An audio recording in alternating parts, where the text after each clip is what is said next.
Bonjour chers lecteurs de Bruxelles Star, bonjour monsieur Didier Gossuin. Bonjour.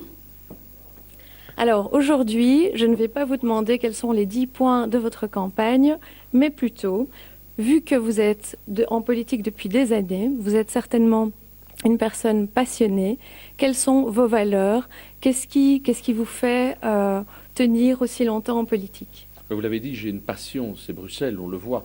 Cette ville est en train de changer ces 30 dernières années. Et si on ne s'implique pas comme Bruxellois dans les changements, on risque de faire n'importe quoi.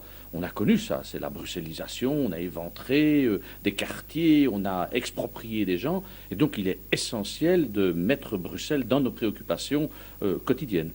Avez-vous déjà eu envie de baisser les bras ? Alors, comme tout le monde, bien sûr, parfois on est découragé, on voit que le combat n'aboutit pas, mais je pense que on a une chance fantastique d'avoir Bruxelles. C'est une ville européenne, internationale, multiculturelle, et donc on doit réussir le Paris-Bruxelles. Alors parfois on est découragé, mais la passion l'emporte. Quel est votre moteur pour vous lever chaque matin ? Me dire qu'il y a toujours un combat à mener, me dire qu'il y a toujours une cause juste contre laquelle on doit se lever pour éviter que ça parte n'importe comment. Et donc, vous savez, le dossier de Bruxelles, c'est la pauvreté à la fois, mais c'est aussi la puissance de création de richesses. C'est cette ambivalence entre des quartiers qui sont parfois laissés à l'abandon, d'autres qui sont beaucoup plus aisés. Et ce choc social, ce choc culturel fait qu'on ne peut pas baisser les bras. Si vous aviez toutes les cartes en main, quelle est la décision que vous prendriez et en cohérence avec vos valeurs ?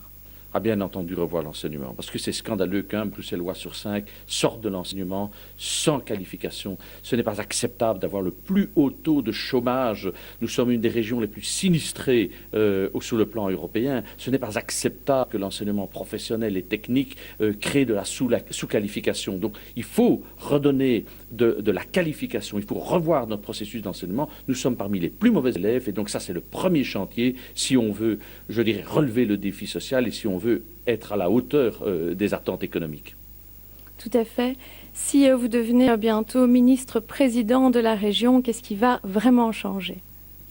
Un changement d'esprit, une nouvelle énergie, un autre moteur au niveau de la gouvernance. Parce que le problème à Bruxelles aussi, c'est la malgouvernance. Il y a à la fois beaucoup de moyens et en même temps beaucoup de gaspillage. Il y a la superposition de politiques. Et moi, je voudrais mettre de l'ordre parce qu'on doit dégager des marges pour à la fois investir dans le métro, pour investir dans l'enseignement, pour aider les gens à avoir un logement adapté. Donc il y a à la fois beaucoup d'attentes et aussi beaucoup de gaspillage. Et donc c'est vraiment sur la gouvernance et la manière de gérer et de faire de la politique que je mettrai le point, ma marque, si j'étais élu ministre-président.